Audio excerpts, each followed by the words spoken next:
ya son las 6:30 acá en México, 5:30 ya en el centro en Guatemala, en Salvador. Entonces, pues agradecemos a Dios por cada uno de los que ya por ahí siguen entrando en conexión.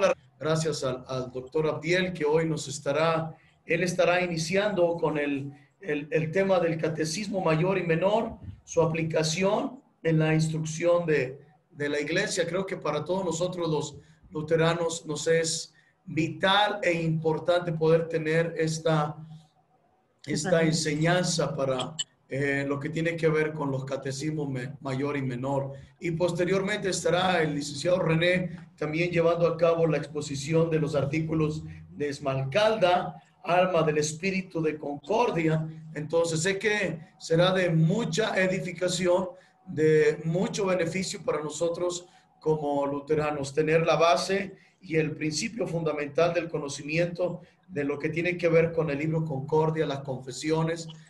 Tú que conoces, Señor, la intención y el deseo de nuestro corazón por atesorar tu palabra y por tener las bases y los fundamentos doctrinales que nos has dejado a través de tu siervo, el doctor Martín Lutero. Queremos que tu Santo Espíritu, Señor, en comunión con el Padre y con el Hijo, nos dé la capacidad de entender y desarrollar nuestro conocimiento teológico y doctrinal como fundamento y como base para una exposición clara de tu palabra en cada una de las comunidades, en cada una de las congregaciones, en cada una de los lugares donde tu pueblo se reúne para conocerte. Gracias por la vida del doctor Abdiel, del licenciado René, que hoy estarán llevando a cabo, Señor, tu enseñanza. Quédate con nosotros. Todos son bienvenidos en esta tarde, en el nombre del Padre, del Hijo y del Espíritu Santo. Amén. Muchísimas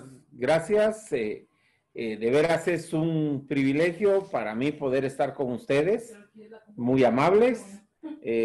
Para mí de veras fue de mucha alegría esta invitación que me hicieron para poder participar en esto. Muchas gracias al pastor Jacobo, al pastor René, a Mariana y a Yael, que son los organizadores, para que yo pueda participar en esta ocasión con ustedes. Voy a desarrollar de una manera breve, porque este tema que me pusieron es como para dar un curso solamente sobre catecismos. Sin embargo, vamos a hacer un vistazo un poco rápido acerca de los catecismos, y yo quiero presentar tres interrogantes. La primera es, ¿qué motivó a Lutero a escribir los catecismos? La segunda cuestión es, ¿qué contenido tienen los catecismos?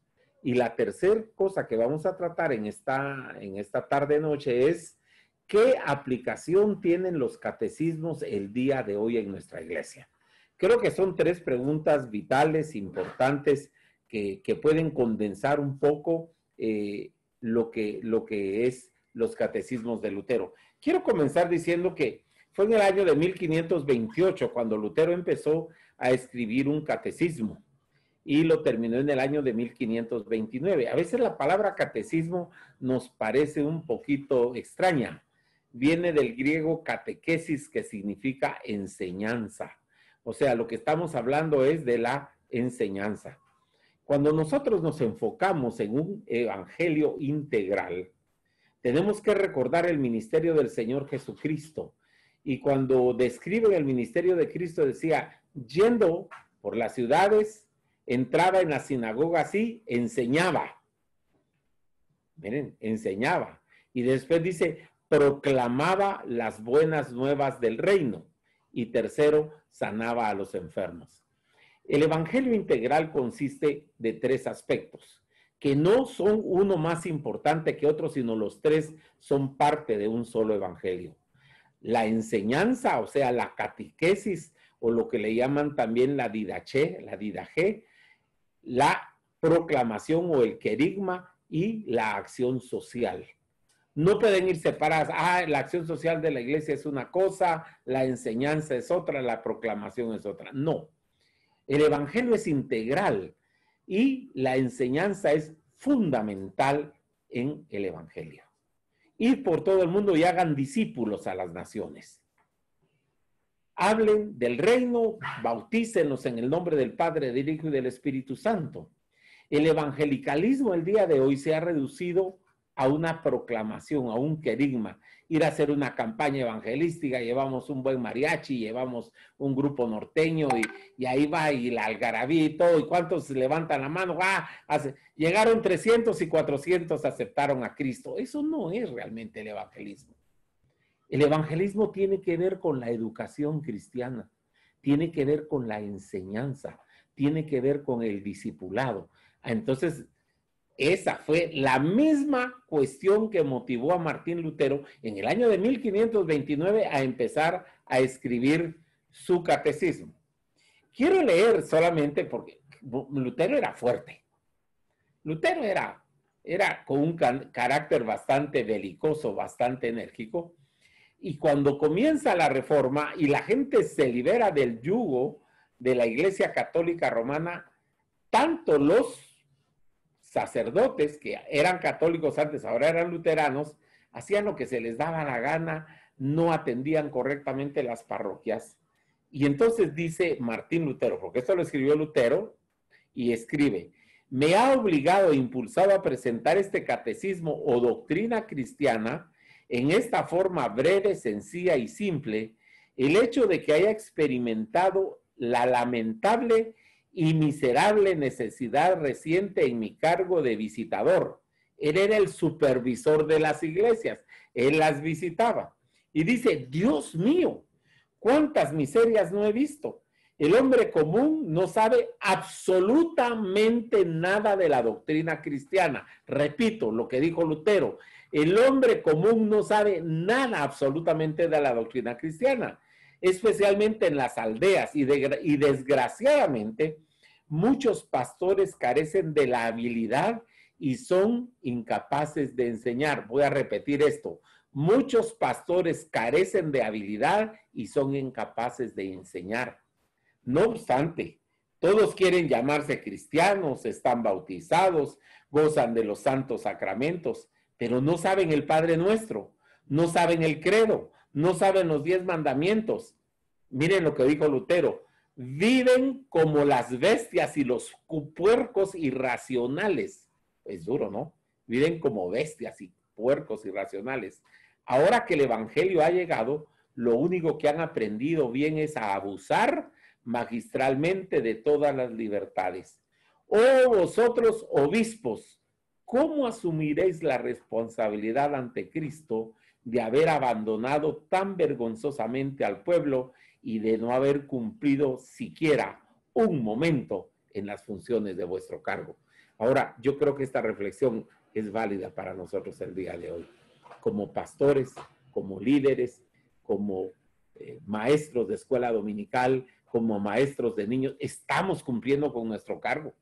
Conocemos nosotros la palabra de Dios, la enseñanza, la doctrina básica de nuestra iglesia, de la iglesia cristiana, no de nuestra iglesia, de la iglesia cristiana. Dice: prohibían cosas, pero no sabían los 10 mandamientos. Ahora, ¿qué fue la primera pregunta? ¿Qué fue lo que motivó a Lutero a escribir el catecismo mayor y menor?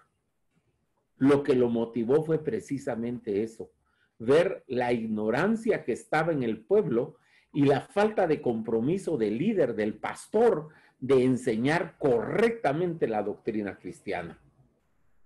Eso le dolió en el alma a Lutero y dijo: no, voy a hacer un pequeño resumen para que allí esté condensada las cosas primarias que necesariamente necesitamos que conozcan los cristianos, pero que es más importante que los pastores las conozcan bien para poder enseñar. Entonces hizo 2 catecismos. El catecismo menor, que era dirigido a los padres de familia, a las familias, especialmente para que educaran a sus hijos en el hogar. Y la segunda fue el catecismo mayor, el cual estaba dirigido a los pastores, a los líderes de la iglesia, a los obispos, para que supieran qué enseñar en las iglesias, para que no fueran a hablar pajas, para que no fueran a hablar bobadas, sino que fueran realmente a hablar correctamente la palabra de Dios. Voy a abrir paréntesis. ¿No les parece a ustedes, hermanos, que estamos exactamente en la misma época que Lutero vivió. Que los miembros de las iglesias no saben doctrina. Y los pastores de las iglesias no saben doctrina. La mayoría de pastores no tienen una educación teológica formal. Y no estoy hablando necesariamente que tengan que salir de un seminario. Estoy hablando que hayan recibido clases como las que estamos dando ahorita, donde se estén preparando para ejercer correctamente su ministerio. Y como decía alguien, para ser pastor lo único que se necesita es tener una buena casaca, una buena verba. O sea, ya eso ya lo hace un buen pastor. Que cuente buenos chistes y que diga cosas, y un día es calvinista, un día es metodista, otro día es wesleyano, otro día es lo que sea, no importa, dicen cualquier tontera. Pero cuando nosotros entendemos que la importancia de predicar es vital en la iglesia, debemos circunscribirnos a la confesión, y lo más sencillo de la confesión es el catecismo. Ya contestamos la primera pregunta. ¿Qué motivó a Lutero a escribir el catecismo? Ahora, ¿de qué consta? ¿Qué es lo que habla el catecismo? Aquí viene la respuesta. El catecismo está dividido en las siguientes partes. Primero, los 10 mandamientos. Segundo, el credo apostólico. Tercero, el Padre Nuestro. Cuarto, los sacramentos, tanto de la Santa Cena como del Santo Bautismo. Quinto, la confesión y el sacramento del altar, las oraciones diarias, la tabla de deberes, y de ahí viene una serie de preguntas y respuestas. Pero básicamente en eso consiste el catecismo. Repito, 10 mandamientos, el credo, el Padre Nuestro, el sacramento del bautismo y confesión, el sacramento del altar, las oraciones diarias y la tabla de deberes. Eso básicamente encierra el catecismo, tanto mayor y menor, solo que el menor es un poco más sintetizado y más simple, y es el que nosotros utilizamos para la catequesis dentro de la iglesia. Lutero, partiendo de su manera de interpretar la palabra de Dios, que es correcta, su manera de analizar la Biblia, ley y evangelio, también comienza su catecismo de la siguiente manera. Primero va a hablar la ley y después va a hablar el evangelio. Por lo tanto, el catecismo comienza con los 10 mandamientos. Cuando alguien se acerca a la iglesia y usted le invita a que se integre a una clase de catecismo para que pueda participar plenamente de la comunión en la iglesia, ¿por qué razón lo invitamos? Lo invitamos porque muchas veces la gente no conoce realmente lo que significa ser cristiano. Ese es el primer punto. Ser cristiano, ¿qué significa ser cristiano? ¿Qué significa creer en Cristo como Salvador? ¿Qué parte de la Biblia nos habla todas esas verdades que nos hacen a nosotros conocer a Dios y conocer su gracia y conocer su palabra? Lutero comienza con los 10 mandamientos. El primer mandamiento, ustedes lo saben, espero que lo sepan, porque yo conozco pastores que no se saben los 10 mandamientos. Y no se saben el credo y no se saben el Padre Nuestro. Y eso es vergonzoso, hermanos. Esas cosas las deberíamos saber al dedillo, en la punta de la lengua. Yo le pregunto a mis miembros, a los que están en catecismo, a ver, los 10 mandamientos, chicos, y ahí los tienen que saber. Tienen que saber los 10 mandamientos. ¿Por qué? Porque la ley de Dios es importante. La ley de Dios, hay 3 aspectos importantes de la ley. La ley es el lexus politicus, o sea, la ley universal, que son los 10 mandamientos, la ley como el espejo que nos enseña nuestro pecado, y la ley como una norma de vida en la vida del cristiano, el tercer uso de la ley. El pueblo de Israel tenía 3 tipos de leyes.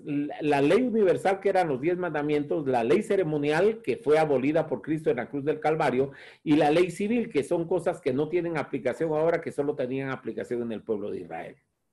Sin embargo, en la iglesia, cuando alguien llega y se presenta por primera vez en la iglesia, él dice, levante la mano, repita la oración, va, ya recibió a Cristo como Salvador, va, muy bien. Ahora le vamos a invitar que participe usted en un grupo de discipulado. ¿Qué les enseñan en el grupo de discipulado? Lo primero que les enseñan es, mire, usted tiene que diezmar en la iglesia, porque si no diezma, usted no está bien con Dios. Usted tiene que aprender a diezmar. Y entonces les empiezan a poner sus leyes y sus reglamentos humanos en lugar de hablar la palabra de Dios. Y entonces, si vamos a hablar de ley, la única ley vigente ahorita es la ley universal, los 10 mandamientos que tienen 2 tablas. La primera tabla son los primeros 3 mandamientos que nos evalúan nuestra relación con Dios y los otros 7, la relación con el prójimo. Por eso Jesús dijo, el más grande de los mandamientos es amarás al Señor tu Dios con todo tu corazón, con toda tu alma, con toda tu mente y con todas tus fuerzas, con toda tu mente. Y la segunda, amarás a tu prójimo como a ti mismo. Él dividió la tabla de la ley de los 10 mandamientos en 2. Los primeros 3 mandamientos tienen que ver con nuestra relación con Dios. No tendrás dioses aparte de mí, no tendrás otros dioses aparte de mí. El primer mandamiento, el más importante, el que engloba todos los demás mandamientos, el mandamiento de la fe, el mandamiento donde Dios se presenta como un Dios personal. No tendrás otros dioses aparte de mí, porque yo soy tu Dios, mi Dios. Quien provee todo lo bueno a mi vida es mi Dios. Y yo no puedo quitar a mi Dios del primer lugar y poner el dinero, poner el diezmo, poner todas esas tonteras que le dicen a uno. No, tenemos que empezar como debe empezarse, y es empezar hablando acerca de los mandamientos correctamente. El primer mandamiento. El segundo, no tomarás el nombre de Dios en vano. Y el tercero, santificarás el día de reposo. Todos tienen que ver no solamente con la relación con Dios, con no tomar el nombre de Dios en vano, sino valorar la relación que tenemos con Dios, nuestro Padre Celestial. Y tercero, no menospreciar la iglesia, no menospreciar estar en la comunión de los cristianos. Después de eso vienen los mandamientos que tienen que ver con nuestra relación con el prójimo. Honra a tu padre y a tu madre. El respeto a las autoridades. No matarás. No cometerás adulterio. No hurtarás. No dirás falso testimonio. No codiciarás la casa de tu prójimo, ni la mujer, ni nada que le pertenezca. Son 2 de no codiciarás. Está englobado todo, nuestra relación con el prójimo. Entonces, cuando alguien comienza en la iglesia, tenemos que enseñarle el respeto a Dios y el respeto a las autoridades. El respeto a nuestro Dios Padre, que engloba en el primer mandamiento todos los demás. Y lo que Dios quiere de nosotros es nuestra relación con el prójimo. Porque recordamos que la relación con Dios y con el prójimo es una cruz. Verticalmente es todo lo que recibimos de Dios, lo que viene del corambeo, del corazón de Dios, su amor y su gracia, pero horizontalmente es nuestra relación con el prójimo. ¿Qué le damos nosotros al prójimo? Eso está sintetizado en los 10 mandamientos. Comenzamos con los 10 mandamientos, con los mandamientos tal y como el Señor ha decidido, ha determinado que deben enseñarse, que así deben cumplirse, porque son eternos. Ahora, nosotros reconocemos también que no hemos cumplido los mandamientos. Eso también debemos reconocerlo. Pero el que no los podamos cumplir no quiere decir que no los sepamos. Porque el saberlos y el Espíritu Santo que obra en nosotros hace que nosotros podamos empezar a cumplirlos. De alguna manera, con la ayuda de Dios, con la motivación del Espíritu Santo. Después de esto, viene el credo. El credo no es algo que está en la Biblia, pero fue una compilación de las doctrinas básicas que salió en los primeros siglos del cristianismo y se le llamó el credo apostólico. Aunque, como dije yo anteriormente en un estudio que estoy haciendo sobre el libro de los Hechos, el confesionalismo de la iglesia en el libro de los Hechos, yo encuentro allí que ya hay un protocredo de la iglesia. Cuando se juntan a orar, dicen, soberano Señor, tú que hiciste el cielo, la tierra y todo lo que en ellos hay. Pues, ¿qué es eso? Pues es el inicio de un credo. Creo en Dios Padre Todopoderoso, creador del cielo y de la tierra. O sea, el credo lo sacaron de las verdades bíblicas. Ahora, es interesante que el credo está basado en la doctrina de la Santísima Trinidad. El credo es lo que yo creo. Eso significa lo que yo creo. Yo creo en un Dios trino. Y todos aquellos que creen en un Dios unitario, perdonen, están en una tremenda herejía, no están en lo correcto. Pero es más, la iglesia cristiana muchas veces no entiende el misterio de la Trinidad. Muchas veces nosotros miramos la Trinidad como tres dioses diferentes. Hay un himno que dice Dios en tres personas y nosotros cuando lo cantamos entendemos la persona como que fueran tres diferentes, porque no se tradujo bien la palabra persona, no era eso el significado inicial. Cuando los padres capadocios desarrollaron la doctrina de la Santísima Trinidad, tres que subsisten de una misma esencia simple e indivisible, pero son tres: Padre, Hijo y Espíritu Santo. Tienen una misma meta, la salvación del hombre. Esa es la meta común de los tres. Y en el propósito de salvación, vemos el actuar de la Trinidad de una manera, de otra, pero en conjunto, sin romper la unidad, sin caer en un modalismo o en un sabelianismo, sino realmente manteniendo la unidad en la diversidad del Padre, del Hijo y del Espíritu Santo. Entonces el credo es un credo trinitario. Partamos de ahí. Que nos dice, yo creo en un Dios trino. Yo creo en un Dios Padre, todopoderoso, creador del cielo y de la tierra. Ese es el primer artículo del credo. Nos presenta al Dios creador. Y allí en esto, nosotros también podemos hablar las características de Dios. Dios es espíritu, Dios es omnipotente, Dios es omnisciente, Dios es omnipresente, Dios es el creador. Podemos hablar de la santísima o de la divina providencia, mejor dicho, la divina providencia de Dios controlando el universo y proveyendo para todos nosotros, sus criaturas y especialmente sus hijos.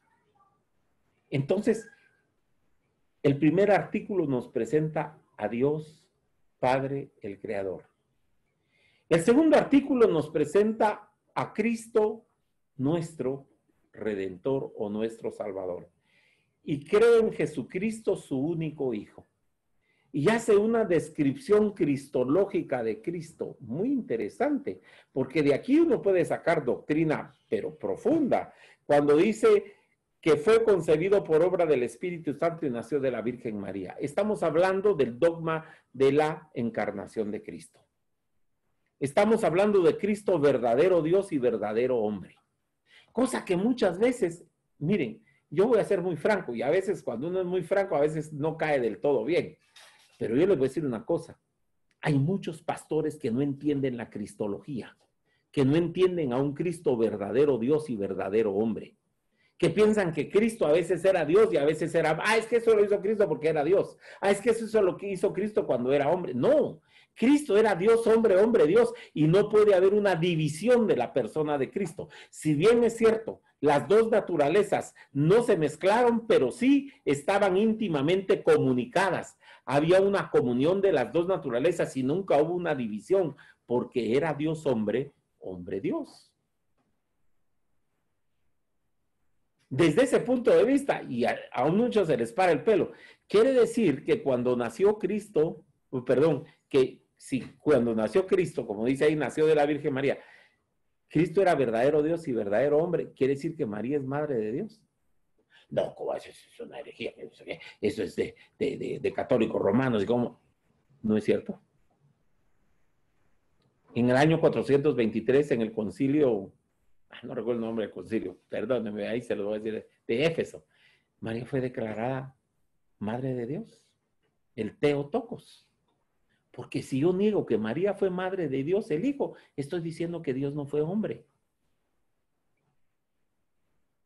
Y el creo dice, y creo que fue concebido por el Espíritu Santo y que nació de la Virgen María. Ahí están las dos naturalezas de Dios. Dios hombre, hombre Dios. Por supuesto respetamos a María como el vaso que Dios usó, es bienaventurada y por todas las generaciones va a ser reconocida como bienaventurada. No la adoramos ni la veneramos, pero reconocemos que fue el vaso que Dios usó, pero es madre de Dios, por supuesto, es madre de Dios. Me decía a mí el profesor de teología cuando estábamos estudiando cristología, y cuando Cristo murió en la cruz, ¿murió Dios? No, ¿cómo vamos a decir? Dios no puede morir. Pues sí, sí murió en la cruz Dios. Dios el Hijo murió, verdaderamente murió. Muerte no significa aniquilación, es separación, se separó del Padre. Allí sí hubo una separación. Porque si Cristo no hubiera sido verdadero Dios y verdadero hombre, no nos hubiese podido salvar. Porque como hombre cumplió la ley en una obediencia activa y una obediencia pasiva.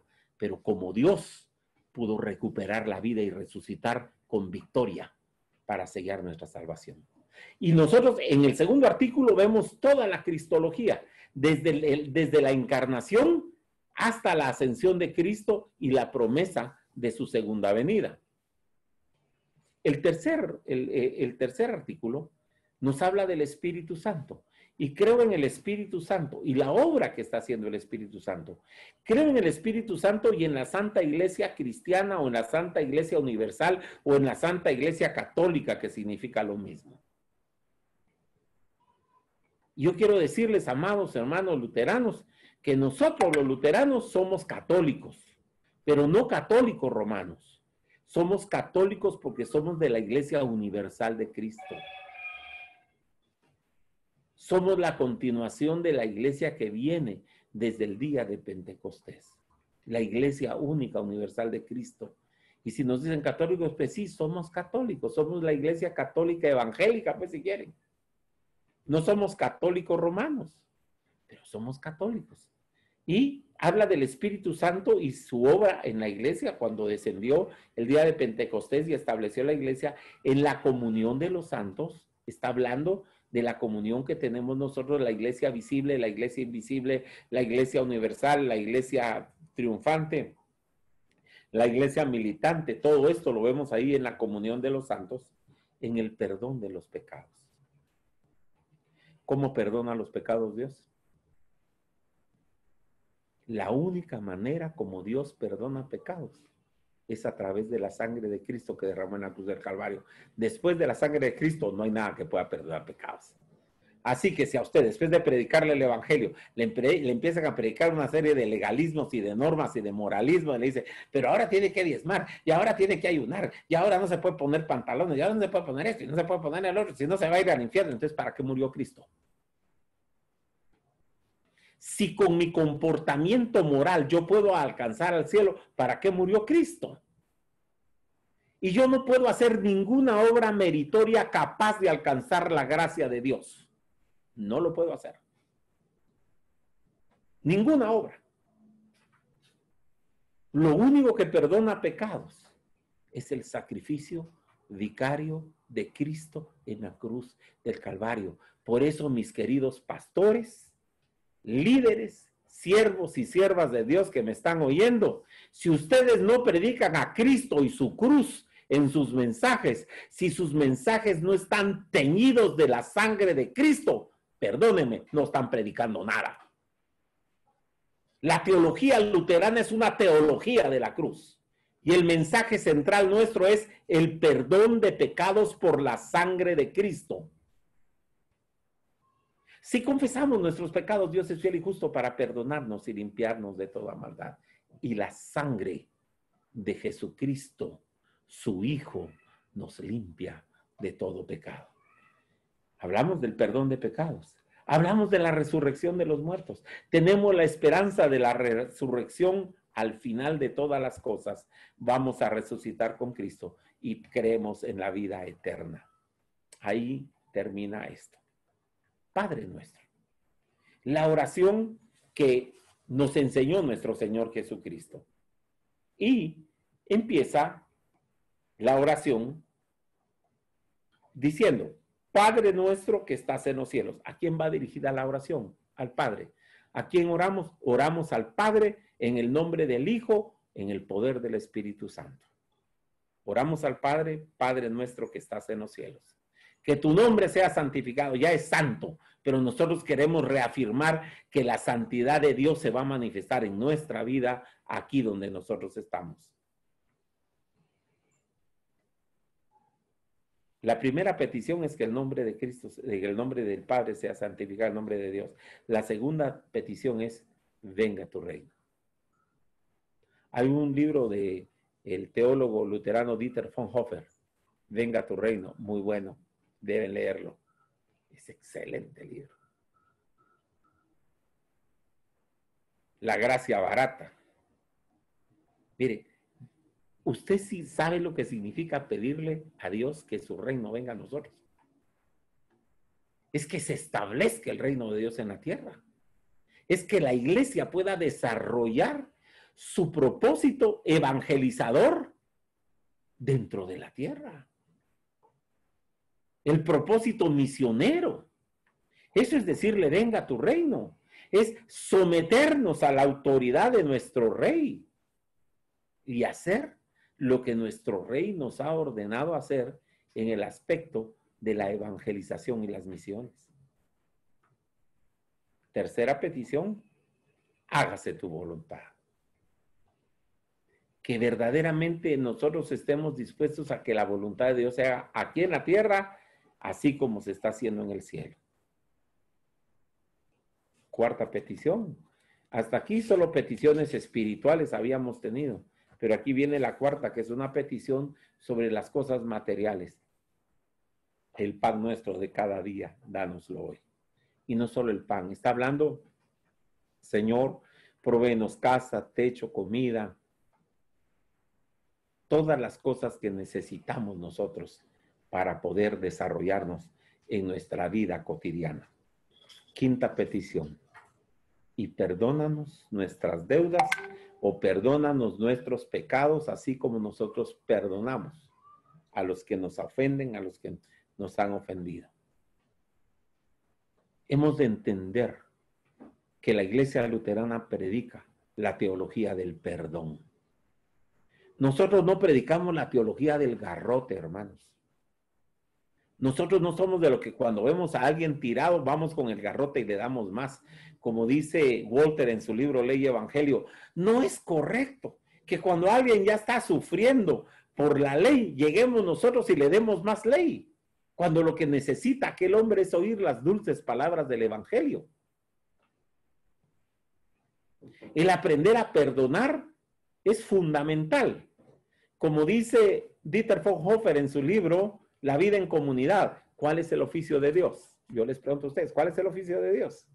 El oficio de Dios es perdonar. ¿Qué se mantiene haciendo Dios? Perdonando. ¿Cuál es el oficio del cristiano? Perdonar y pedir perdón. Y les voy a dar una frase de von Hofer. Cuando nosotros en la comunidad aprendemos a perdonarnos y a pedir perdón, no te dejamos ningún espacio para trabajar al diablo. Perdónanos, Señor, así como nosotros perdonamos. Sexta petición, no nos dejes caer en tentación. La tentación no es pecado, el pecado es ceder a la tentación. Pero el Señor dice, no nos ha sobrevenido ninguna tentación que no sea humana, pues ya que con la tentación también viene la salida. Señor, no permitas, danos siempre la salida, muéstranos la salida o danos la fuerza para agarrar la salida. Séptima petición, líbranos del mal, líbranos del diablo, líbranos de los hombres malos, líbranos de los que nos hacen daño. Termina porque tuyo es el reino, el poder y la gloria por los siglos de los siglos. Amén. El siguiente tema, y ya tengo que terminar en 10 minutos, le voy a dar rápido, es hablar de los sacramentos. En los catecismos están los sacramentos, y en los sacramentos hablamos de dos. En un inicio, Lutero habló de 3 sacramentos y dijo que era el bautismo, la confesión y la Santa Cena. Sin embargo, después, ya en el catecismo, el sacramento del bautismo se unió al sacramento de la confesión. Cuando nosotros confesamos nuestros pecados, estamos recordando y estamos validando nuestro santo bautismo. ¿Qué es el bautismo? Yo conozco gente que le huye al bautismo, que no quieren bautizarse o que no saben qué es el bautismo. Especialmente en el contexto latinoamericano en que nosotros nos movemos, el bautismo, si lo vemos desde la perspectiva católica romana, el bautismo es la excusa para ponerse una gran borrachera. Llaman al compadre, llaman a la comadre, bautizan al niño, hacen una birria, hacen una taquiza y beben hasta más no poder. Ese es el bautismo. Para el evangélico, ¿qué es el bautismo? Es un rito de iniciación. Es echarle agua a alguien, entonces ya puede ser llamado miembro de la iglesia, ya puede tomar la Santa Cena, ya puede ser diácono, ya puede ser esto, ya puede ser el otro. Para nosotros, el bautismo es un medio de gracia. Es la manera como Dios otorga gracia y perdón de pecados. ¿El bautismo perdona pecados? Sí, perdona pecados. Cuando la gente se convertía en el libro de los Hechos, voy a llegar otra vez al confesionalismo en el libro de los Hechos, no le decían a la gente, mire, levante la mano y repita la oración. Le preguntan a Pedro, en el primer discurso que dio Pedro, varones, ¿qué podemos hacer? Y les dice Pedro, arrepiéntanse y bautícense en el nombre de Cristo. ¿Para qué? Para perdón de pecados. Y van a recibir el Espíritu Santo. Y esta promesa es para ustedes y para sus hijos y para los que están lejos, para cuantos creyeren. Ahí van los niños, ahí van los adultos, ahí van todos. El bautismo es un medio de gracia. El agua en sí misma no es lo que perdona pecados, si no fuera un ex opere operata. Es la palabra ligada al agua.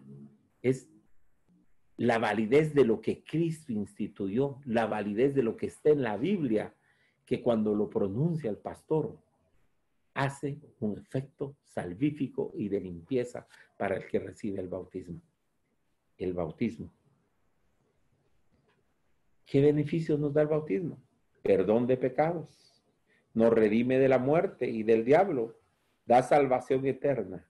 Y aquí viene una cosa muy importante. Y el bautismo es efectivo todos los días. ¿Qué dijo Martín Lutero? Cada vez que te laves la cara, recuerda tu santo bautismo. Todos los días vamos a confesar nuestros pecados recordando que ya hemos sido bautizados y que es un bautismo de muerte, porque con el bautismo morimos al pecado y estamos vivos para Cristo. Eso es lo que dice el apóstol en la palabra y nosotros creemos en esa palabra, el bautismo de la muerte. Muy bien. Uno se puede preguntar, bueno, ¿y el bautismo hace cosas tan grandes? Sí, ese es un sacramento, es un mandamiento, es un medio de gracia. Cuando nosotros estamos bautizando, o cuando nosotros hemos recibido el bautismo, también aprendemos a confesar pecados. La palabra confesar viene del griego homologueo, que significa lo que está pasando arriba en el cielo está pasando aquí. Yo confieso aquí mi pecado y ahí arriba me lo están perdonando. La confesión es fundamental y es parte de la vida del cristiano. Todos debemos regresar todos los días a la cruz de Cristo, confesando nuestros pecados. La confesión no es algo que una vez lo hace uno y se olvida, no. Es un acto diario. Recordar el bautismo y recordar la obra de Cristo, la muerte que hemos tenido en Él y la resurrección para una nueva vida. Muy bien. El sacramento de la Santa Cena. También el Catecismo y el Credo nos habla del sacramento de la Santa Cena, donde Cristo instituyó que debíamos comer de su cuerpo y beber de su sangre, el pan y el vino, como el nuevo pacto que es para perdón de pecados. Hay perdón de pecados, hay una bendición cuando nosotros participamos de la Santa Cena. La Santa Cena no es cualquier cosa. Yo no les voy a decir cómo tienen ustedes que hacer su culto, pero yo entiendo que en todo culto luterano tiene que haber Santa Cena. Si no hay Santa Cena en el culto divino, no estamos haciendo las cosas completas. Hay quienes lo hacen una vez al mes, una vez cada 6 meses, una vez al año. Eso significa que no valoran el sacramento. El sacramento es para perdón de pecados. Y la gente llega a la iglesia a recibir perdón de pecados. ¿Qué llega a hacer la gente a la iglesia? A recibir perdón de pecados. Y si la gente no sale perdonada, no llegó a hacer nada a la iglesia. A la iglesia no se llega a brincar, a saltar, a gritar, a mochar. La iglesia o el culto divino no es un culto antropocéntrico donde nosotros vamos a ir a deleitarnos. El culto divino es la invitación de Cristo para que vengamos a Él a recibir palabra y sacramento para perdón de pecados. Y comienza el Señor perdonando pecados en la confesión y absolución inicial, que es recordar el santo bautismo. Cuando se predica la palabra, crea fe y la persona se arrepiente y recibe perdón de pecados. Y cuando recibe la palabra encarnada, cuerpo y sangre de Cristo, para perdón de pecados. O sea, cuando vamos a la iglesia a un culto divino, salimos bien perdonados. Eso sí, que no le quepa la menor duda. A eso llegamos a la iglesia. Y este es el sacramento del altar. Muy bien.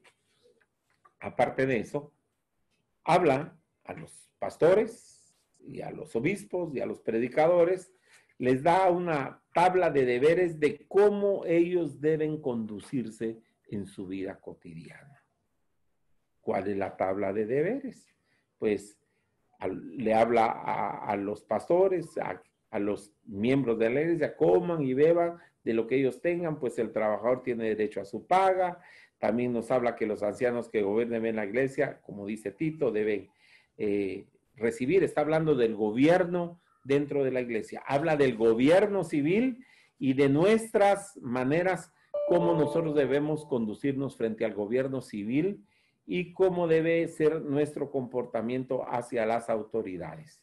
Cómo debemos comportarnos en familia, como maridos, a la esposa, a los padres, a los hijos, a los trabajadores, a los empleadores y a los jóvenes.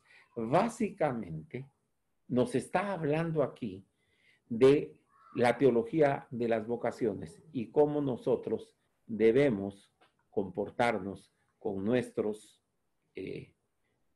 trabajadores, con las autoridades civiles. Y por último, el oficio de las llaves, que es la autoridad que el Señor dio a la iglesia para perdón de pecados, para transmitir la palabra del Señor y la sangre de Cristo para ofrecer perdón de pecados. Entonces, en el catecismo, ya vimos los 10 mandamientos, el credo, los sacramentos, el Padre Nuestro, también la tabla de deberes y algunas preguntas y respuestas. Termino básicamente con esto. ¿Qué aplicación tiene esto para nuestra iglesia el día de hoy? Pues es básica y fundamental, porque es la esencia de la doctrina cristiana. Es lo que nosotros creemos. Es la manera como podemos enseñarle la palabra de Dios a los niños, a los jóvenes, a la gente que se está acercando a la iglesia, para que ellos entiendan las verdades básicas, para que puedan empezar a entender la doctrina cristiana de una manera correcta. El catecismo es algo que debemos enseñar y volver a enseñar.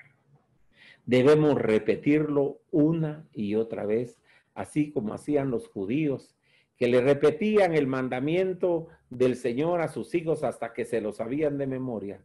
De la misma manera, la catequesis debe ser repetitiva hasta que nosotros vayamos entendiendo y comprendiendo las verdades de nuestro Dios. La ley, el evangelio, la gracia, los sacramentos, todas estas cosas que son básicas para el entendimiento de la palabra de Dios. Si nosotros, como pastores, nos concretamos a predicar la confesión y utilizamos el catecismo como la base de nuestros mensajes, nuestro mensaje va a ser correcto y efectivo. Y siempre vamos a estar hablando acerca de la salvación por la fe en Jesucristo, sin las obras de la ley, por la gracia ganada por Cristo en la cruz del Calvario, la salvación ganada y la salvación aplicada, como esa sangre viene hacia nosotros para perdón de pecados. Creo que me pasé 2 minutos, perdón, hermano René, estamos listos. Muchísimas gracias. No sé si hay tiempo para preguntas, ustedes son los que manejan esto, pero para mí ha sido un gusto poder compartir, aunque sea de una manera breve y poquito rápida, pero gracias, hermanos, por el privilegio que me dieron de poder hacerlo. Gracias, Pastor Abdiel. Doctor Abdiel, gracias por su exposición. Creo que ha ampliado en mucho en cada uno de nosotros, pastores luteranos, lo que tiene que ver con la fórmula que debemos aplicar para el desarrollo de la enseñanza doctrinal como pastores luteranos dentro de nuestras comunidades. Agradecemos su tiempo, doctor Abdiel, y por ahí en el chat hay algunas preguntas, hay unos cuestionamientos. Queremos darle lectura. Bueno, alguien por ahí, Miguel Godoy, buena tarde. ¿Cuál sería la opinión del doctor Orozco del bautismo en infantes que aún no son conscientes del significado del mismo? Esta pregunta nos la hizo el hermano Miguel Godoy. ¿Cuál sería la opinión del doctor Orozco del bautismo de infantes, doctor Abdiel? Muy bien. Yo creo que esa es una pregunta que viene desde la Reforma Protestante, cuando varios de los reformadores empezaron a hablar sobre que el bautismo no debería ser aplicado a infantes, y es lo que se conocieron como los anabaptistas. Pero creo que aquí hay un error doctrinal y hay un error exegético. Nadie está hablando de que el bautismo sea por comprensión. Y no hay un acto de fe más puro que un niño que no tiene decisión reciba la gracia de Dios, ni por voluntad, ni por obras, ni por nada, sino la simple, sencillamente la gracia de Dios revelada en el bautismo. Cuando la gente se bautizaban ellos y toda su familia, incluyendo a los niños. Cuando nosotros entendemos correctamente que el hombre está caído y que el hombre está totalmente muerto en delitos y pecados, también debemos entender que los niños nacen muertos en delitos y pecados. Ay, pastor, ¿cómo dijo eso? Si son unos angelitos, si ellos no, perdóneme, no nacen angelitos, nacen hombres pecadores, que son babies, es cierto, pero ya son hombres pecadores y necesitan la gracia de Dios. Y cuando el padre y la madre van con fe en la palabra del Señor, llevan a ese niño a presentarlo para que reciba el perdón y la gracia de Dios. No está pidiendo que el niño entienda, simple y sencillamente están pidiendo que los padres crean a lo que la palabra de Dios dice y lleven al niño para recibir la gracia del Señor. Amén. Gracias, doctor. Hay otra pregunta de aquí, Sergio, que nos pregunta: un Dios manifestado en 3 personas con una misma esencia. Esa esencia es Dios mismo. ¿Qué opina de la cuadradimensión de Dios? Yo sé que el misterio de la Santísima Trinidad no es fácil de explicar. Los que trataron de explicarlo de una mejor manera fueron los padres capadocios, que fueron los que formularon esta doctrina, que está en la Biblia, porque es bíblica. La palabra Dios siempre fue dada en plural. Hagamos al hombre. Y cuando se manifestaba las palabras, estaban hablando en plural. O sea, significa que las personas, voy a usar la palabra persona, aunque no me gusta, porque no es el sentido correcto, se refiere a que Dios es uno y la esencia de Dios es una, simple e indivisible. La misma esencia es la del Padre, la misma esencia es la del Hijo, la misma esencia es la del Espíritu Santo, credo de Atanasio. O sea, si son la misma esencia, ahora, cuando nosotros pensamos en tres personas, podemos caer en una herejía modalista o sabeliana, dividiendo a Dios en tres, pensando que son tres diferentes en persona o que son, uno es el Padre, uno es el Hijo, uno es el Espíritu Santo. No, la esencia de Dios es una sola. Sin embargo, en la meta que ellos tenían es una, salvar al hombre. Y en la meta que ellos se propusieron de salvar al hombre, el Hijo, el Padre lo envía, se encarna y es Dios hombre, hombre Dios. Y el Espíritu Santo, aquí viene la cosa, procede del Padre y del Hijo, solo del Padre. Bueno, el Espíritu Santo también procede del Padre, es decir, el original del credo niceno, procede del Padre también para estar con nosotros como el Paracleto. No es fácil entender que son tres, porque cuando nuestra mente piensa en tres diferentes. No, son tres, pero es una sola sustancia, simple e indivisible. Ese es el asunto. Es divina. Miren, pueden hablar muchísimas cosas. Lo cierto es que nosotros creemos en un Dios trino y uno. La Trinidad como un misterio que no es fácil de explicar ni es fácil de entender, pero son tres que son de la misma sustancia simple e indivisible. Amén. Para fundamentar lo que dice el doctor Obdiel en el credo de Atanasio, dice, en la verdadera fe cristiana está basada en esto: veneramos a un solo Dios en la Trinidad, y la Trinidad en la unidad, no confundiendo las personas ni dividiendo la sustancia. Una es la persona del Padre, otra del Hijo, otra del Espíritu Santo, pero una sola es la divinidad del Padre, del Hijo y del Espíritu Santo, igual en la gloria, coeterna en la majestad. Cual el Padre, tal el Hijo, tal el Espíritu Santo, increado al Padre, increado al Hijo, increado al Espíritu Santo.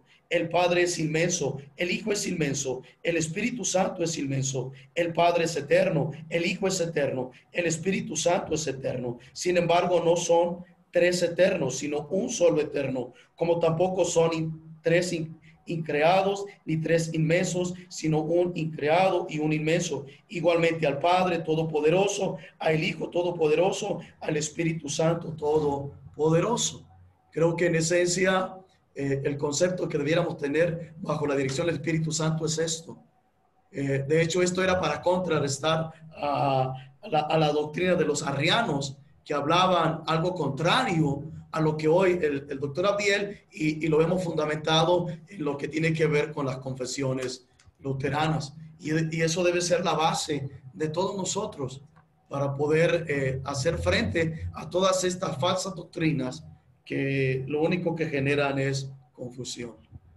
Bueno, hemos terminado el punto de las preguntas y queremos seguir con la siguiente exposición de los artículos de Esmalcalda, Alma del Espíritu de la Concordia, que está a cargo del licenciado el pastor René, que ya está por ahí muy presto y muy listo.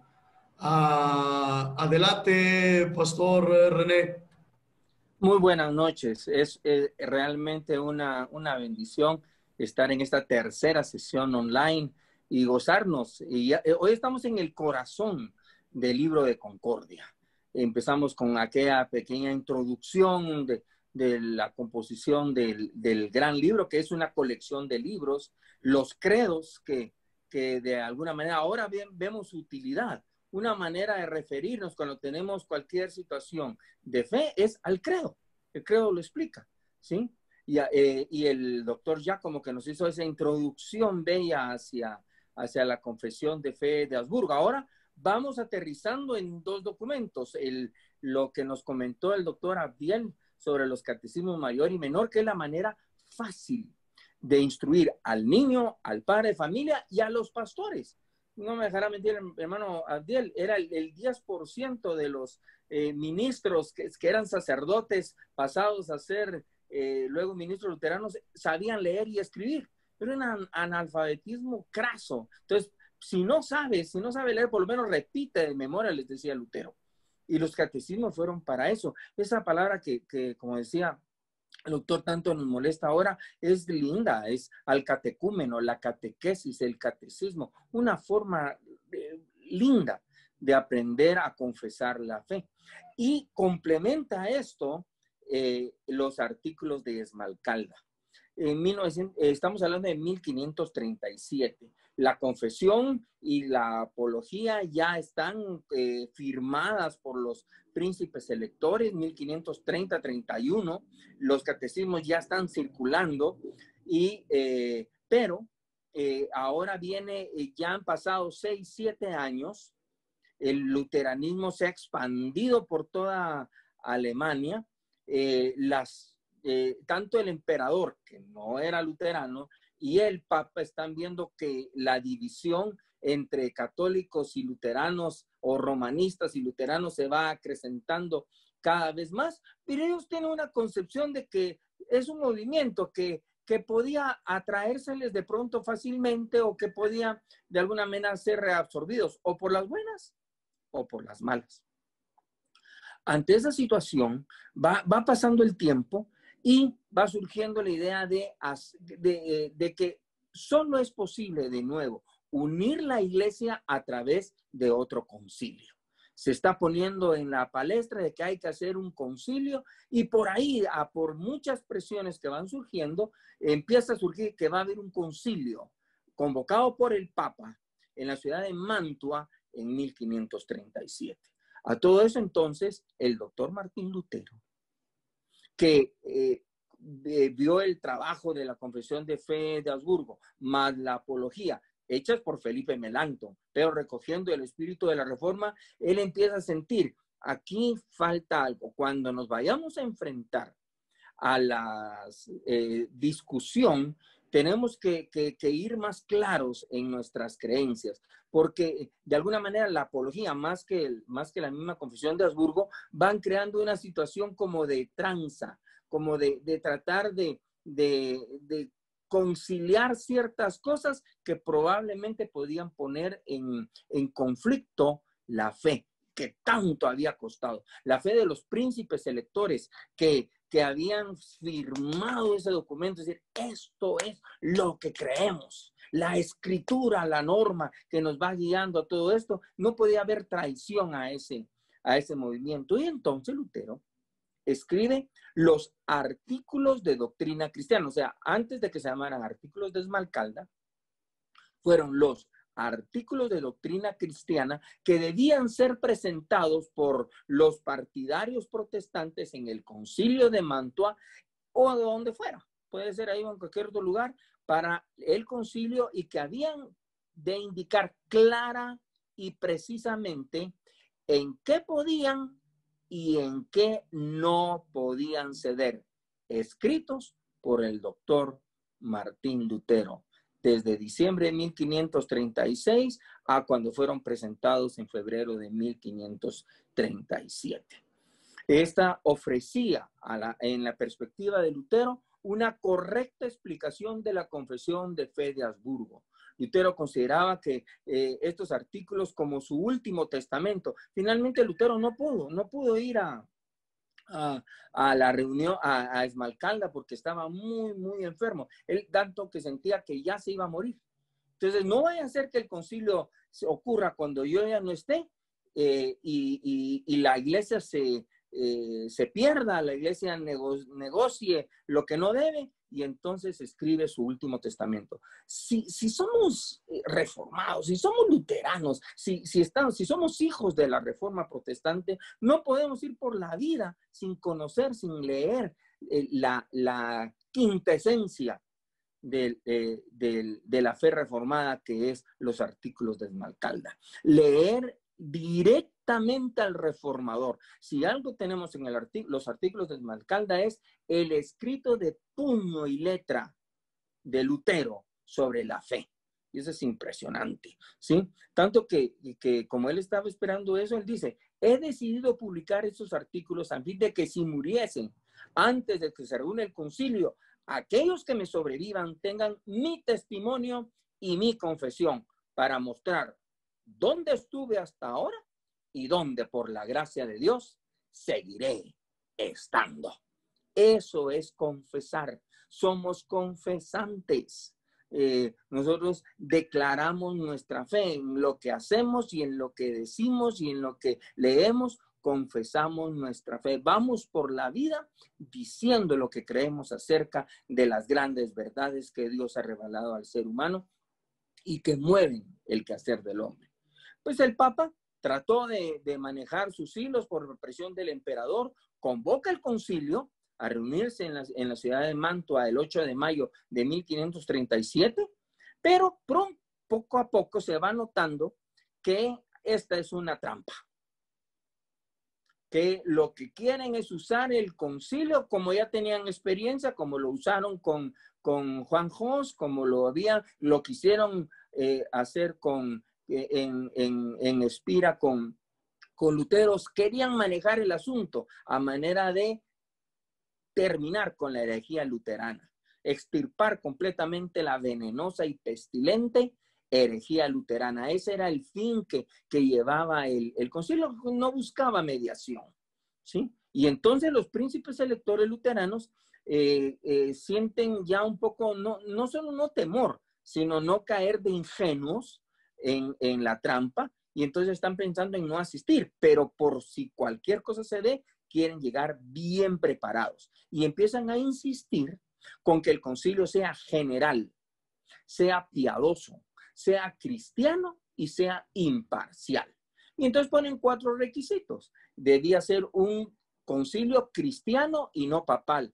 Cabal que iba a aceptar el Papa, pero 2, que todos debían ser representados en igualdad de condiciones, no más grande las enviados papales y más chiquitos, por ejemplo, los sacerdotes o los condados o los principados alemanes, y sin anticipación o declaraciones previas, sobre todo aquellas que decían que los protestantes eran herejes. Todo eso tenía que quitarse de cualquier documento, de cualquier situación para convocar el concilio. La base de todo criterio debía ser la escritura y no decisiones papales. Miren qué criterios. Estamos hablando de 1537 y tenía un amor y una pasión por la escritura genial. ¿Sí? Si no está en la escritura, con permiso, no vale. ¿Sí? Demuéstrame con la escritura dónde está mi error. ¿Sí? Y me retractaré, había dicho Lutero antes, y los príncipes electores lo habían tomado como tal, y lo que decía la escritura era su fe. Y esto vale la pena decirlo porque las confesiones recogen la enseñanza de la iglesia, los catecismos recogen la enseñanza de la escritura. Es la escritura enseñada de una manera didáctica, didaje, enseñanza, instrucción, ¿sí? Y de preferencia, decía en el 4º punto, que se celebrase en Alemania si fuera posible. Obviamente ese concilio finalmente nunca se llevó a cabo, ¿sí? Pero Lutero siguió escribiendo por su fuerte deseo de tener preparado su iglesia. Como ya sentía que se iba con el Señor, él quería escribir cualquier detalle para que quedara la fe bien expresada. Expresó la necesidad de estos artículos para tener una confesión de fe clara, digna, de que pusiera en alto la fe de los principados alemanes. Y entonces, y también para guiar a otros, para que estuvieran equipados para distinguir entre el error y la verdad. El príncipe elector de Sajonia, Juan Federico, tomó este espíritu de Lutero y animó a Lutero a que terminara esos artículos y que son presentados finalmente en la ciudad de Esmalcalda el 8 de febrero de 1537. Lutero entrega la copia a sus colegas de Wittenberg, la ven y la firman.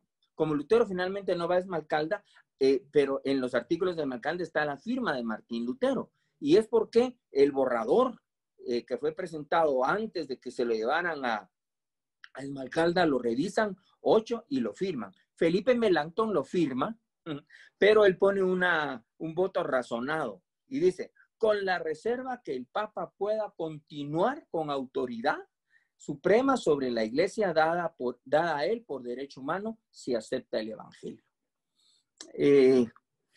Ustedes saben que la Confesión de Fe de Habsburgo y la Apología la escribió Felipe Melanchthon, recogiendo el espíritu de la Reforma, pero poco a poco en el devenir del movimiento de la Reforma, como había sido la intención de los reformadores, no era fundar una iglesia diferente, pero a cada paso se iba dando la división. Era imposible, porque si no había sujeción al evangelio, a la palabra de Dios, a corregir la cosa, no había más, y además lo estaban declarando herejes. Entonces, por de alguna manera resultaba un poco necio que Felipe Melanchthon estuviera regresando y tratando incluso de negociar o de lograr ciertos acuerdos o ciertos suavizamientos para volver a unir la iglesia. Y uno de ellos era que el Papa sí podía ser cabeza de la iglesia si aceptaba el evangelio. Parece una trampa grotesca.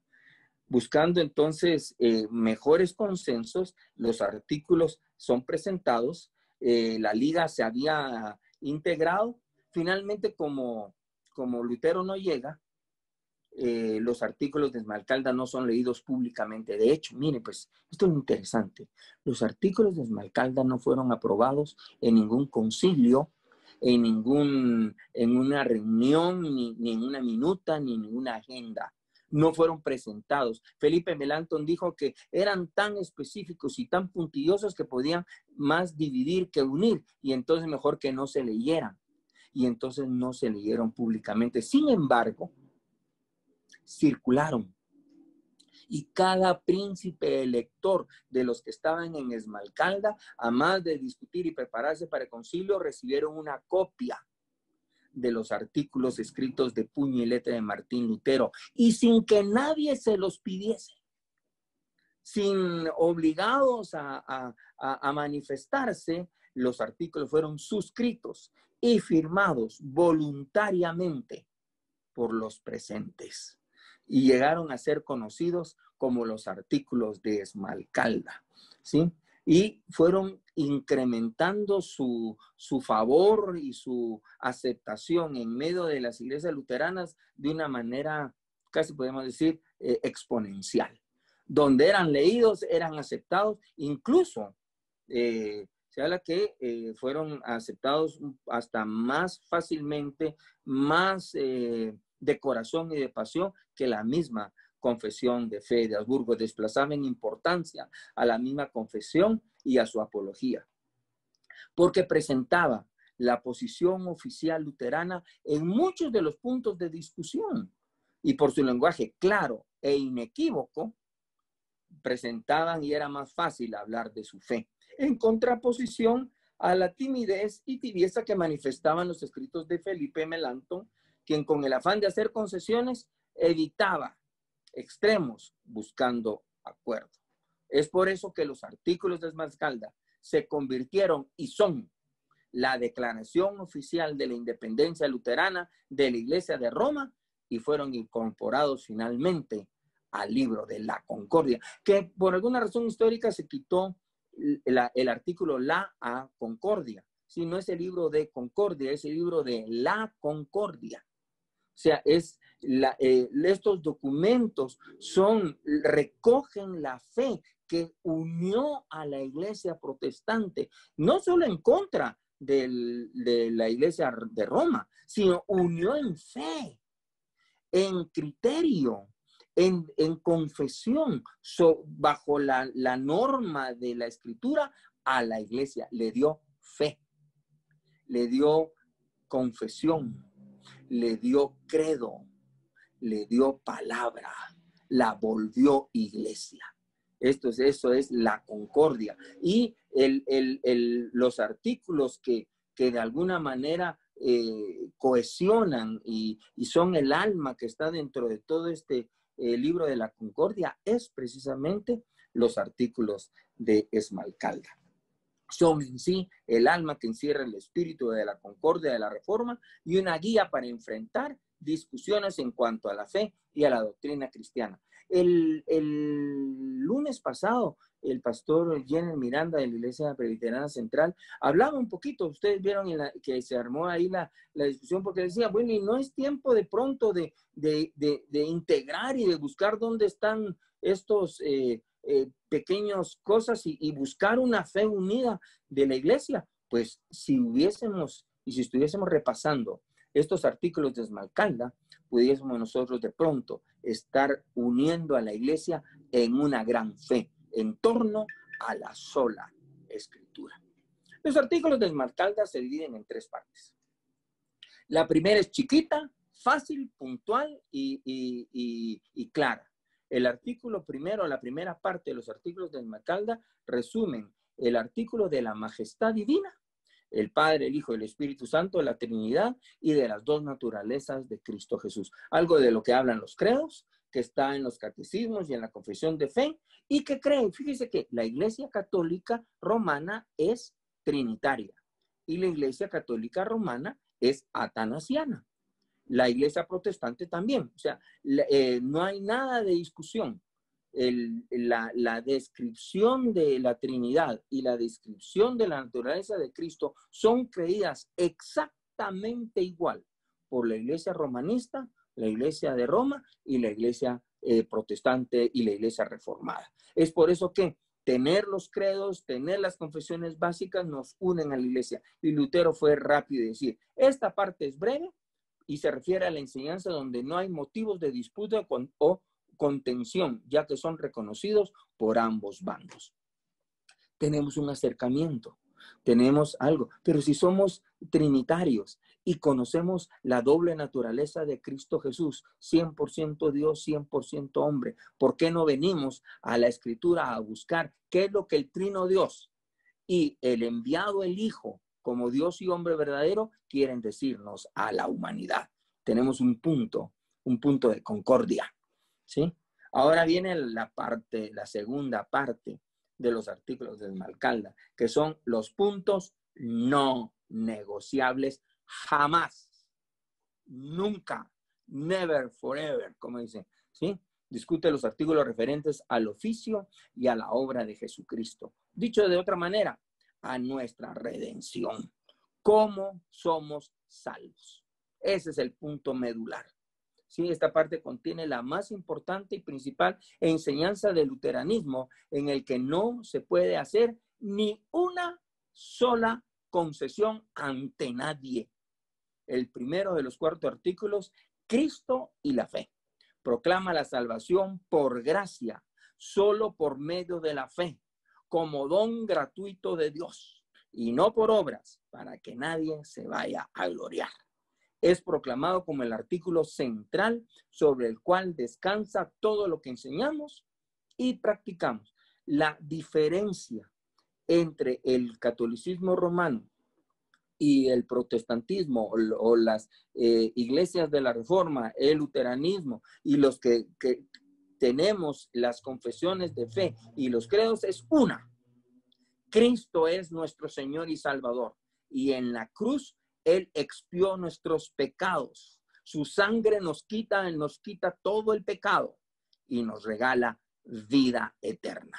No somos colaboradores en absoluto en la salvación y no podemos prestar ni un solo sacrificio ni nada que agrade a Dios como obra propia, porque es trapo de inmundicia y trapo sucio. El hombre es 100% pasivo en cuanto a la salvación y la recibe gratuitamente por gracia de Dios. En ese punto somos piedra, somos inamovibles, somos contundentes y no ofrecemos ni la más mínima concesión a nadie. Martín Lutero lo puso de esta manera: apartarse de este artículo o hacer concesiones no es posible, aunque se hunda el cielo y la tierra y todo cuanto es perecedero, en esto no cederemos. Gloria a Dios.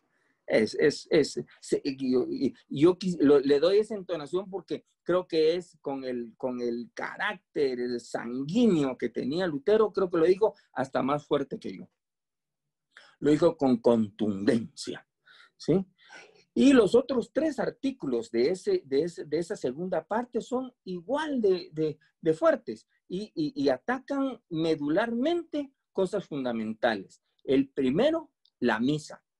Aunque en la Convención de Fe de Habsburgo habla de que la misa es el punto de reunión del cristiano, de adoración y donde se rinde culto a Dios, está bien. Y por eso ustedes han visto que en algunas tradiciones luteranas al culto incluso se le sigue llamando misa, la misa luterana, ¿sí? Sin embargo, Lutero muy hábilmente vio que podía ese ser un canal por donde pudiese meterse alguna doctrina extraña y algo de donde pudiésemos perder la fe, porque la misa, más que el culto, más que la centralidad en la mesa del altar, la mesa del Señor y etcétera, etcétera, la misa implica sacrificio.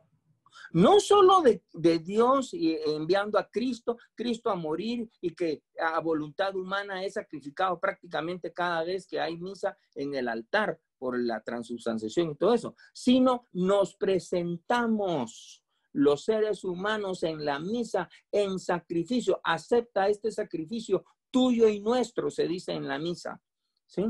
Para ser aceptos delante de ti. ¿Cuál sacrificio? La misa es aberrante, dice Lutero, e innecesaria completamente. Obra del anticristo. Se la voló.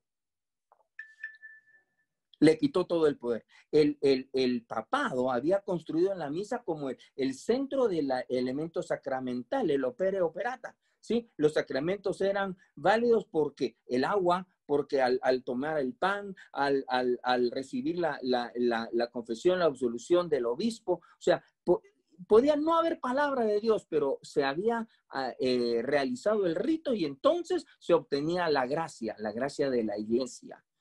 Y eso es aberrante. Eso era corromper el evangelio. Y Lutero lo vio. Fue lo que le encendió la llama de la reforma. Y era el poder. La misa era el centro del poder de la iglesia romanista. Y lo sigue siendo. ¿Sí?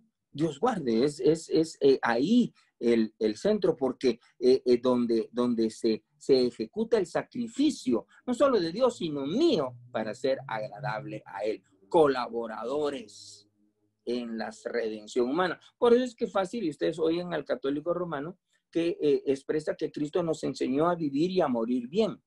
Jesús no nos enseñó ni a vivir ni a morir. Jesús vino a morir en tu lugar y en mi lugar. Punto. Porque si no, estaban más perdidos que el hijo de la llorona o que perrito en procesión. ¿Sí? No teníamos acceso al Padre. Por lo tanto, la misa es inoperante y aberrante. No podemos presentar ningún sacrificio a Dios. La gran declaración, la Santa Cena que colocamos en el altar, en la mesa del Señor, no es premio para el bien portado. Es un don gratuito para el pecador arrepentido. Eso es fundamental. Ahí no hay concesión. ¿Sí? Una cosa es lo que podemos llamar el nombre que le podemos dar al elemento litúrgico, pero otra cosa, lo que conlleva la misa, sacrificio. ¿Sí? Primero, Cristo presentó una sola vez sacrificio por todas las edades, no puede volver a morir. ¿Sí? Está a la diestra de Dios. ¿Sí? Una vez presentó sacrificio, hizo propiciación por los pecados, partió el velo, derramó su sangre, presentó sacrificio delante de Dios, basta y sobra, nunca más. ¿Sí? Ese fue suficiente para llevar a toda la humanidad delante de Cristo, delante de su Dios. ¿Sí? Y no podemos presentar ningún solo sacrificio nuestro delante de Dios. Huele feo, apesta, a pecado, a muerte. ¡Wow! El otro artículo es sobre los capítulos y los monasterios, en donde en esta segunda parte, centrada la justificación, centrada la inoperancia y la ineficacia de la misa, entonces no hay entes especiales. No puedes dedicarte tu vida al Señor, no te puedes casar con Dios, no puedes abandonarte a la fe y ser una casta especial. Para la teología católica romana, la iglesia era el clero, no el pueblo. ¿Sí? Eso es fundamental. Entonces, los capítulos, los monasterios, la vida monástica, la cárcel, el apartarse del mundo, los colocaba en un punto especial, sacrificial, entregándose a Dios. Y eso Martín Lutero dice que es inútil y descartable. Por lo tanto, los monasterios, los capítulos pudiesen ser convertidos mejor en seminarios para proveer predicadores, para proveer líderes, para proveer pastores y ministros bien educados en la palabra para ministrar y servir a la iglesia, ¿sí? Porque no hay casta especial, porque todos pecadores y todos salvos por la sangre de Cristo Jesús. Miren dónde va. Y el último, que es el papado. Para Lutero, el papado es ominioso, anticristiano, aquí más claro, anticristo y antibíblico. Ningún obispo puede reclamar para sí ningún solo poder por sobre la iglesia, por sobre la palabra de Dios, ni hablar en contra, ni hacer a un lado la declaración de la Sagrada Escritura, sino está bajo el poder y bajo las declaraciones de la Escritura Santa. Por lo tanto, el papado que esgrime para sí poderes del Espíritu Santo para hablar en nombre de Dios es anticristiano. De ahí votó, con razón, no, Lutero sabía que no iba a ser posible un regresar a hacer una cosa con la iglesia romana, a menos que aboliera la misa, el papado volviera a ser el obispo de Roma, ¿sí? Y reconocieran la autoridad por sobre todas las cosas de la Escritura y en la justificación por la fe y no por las obras. Tremendo.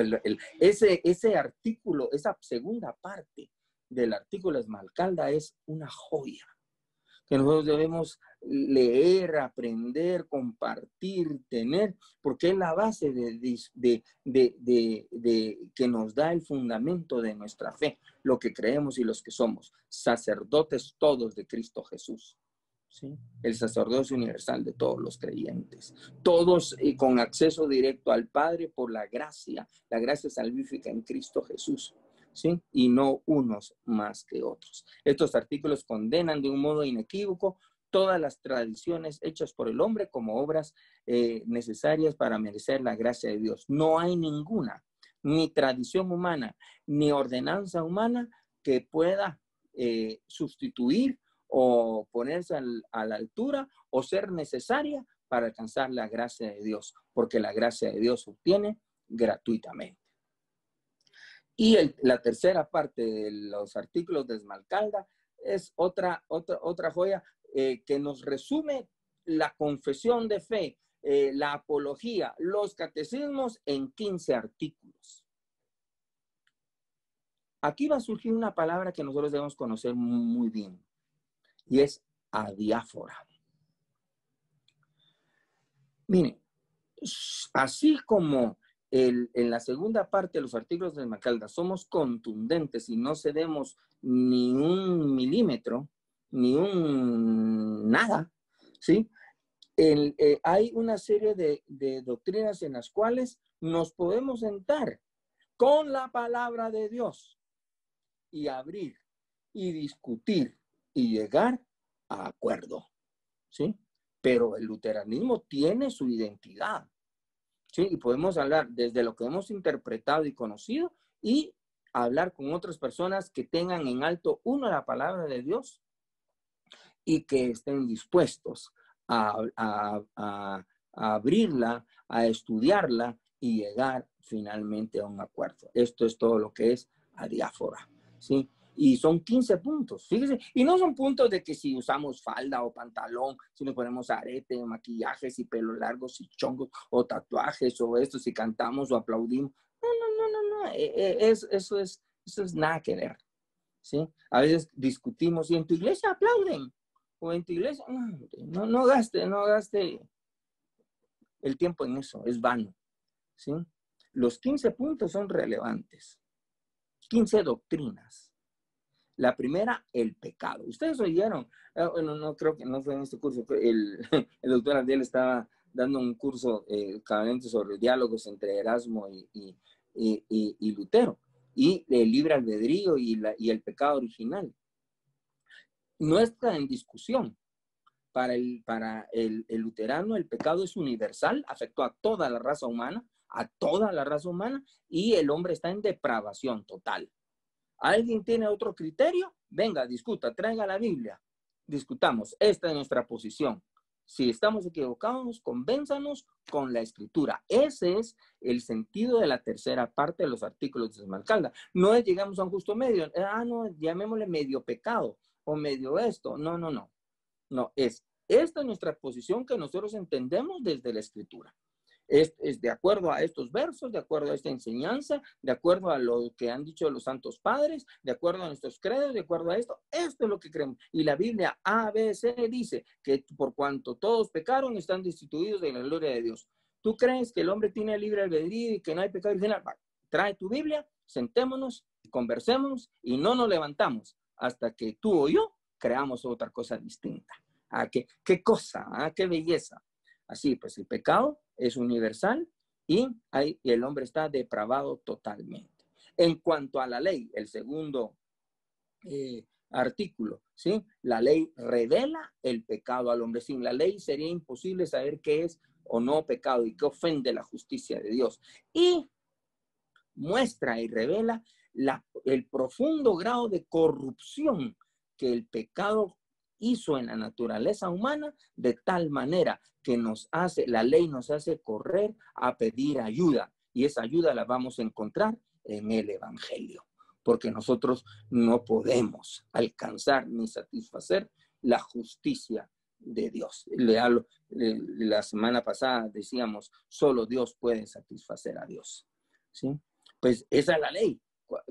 ¿Piensas y tienes alguna concepción en cuanto a la ley de esta y otra manera, en cuanto a su universalidad, en cuanto a esto, en lo que declara? Trae tu Biblia, sentémonos, tomémonos una tacita de café, un termo de café si tú quieres, y veamos pues, ¿sí?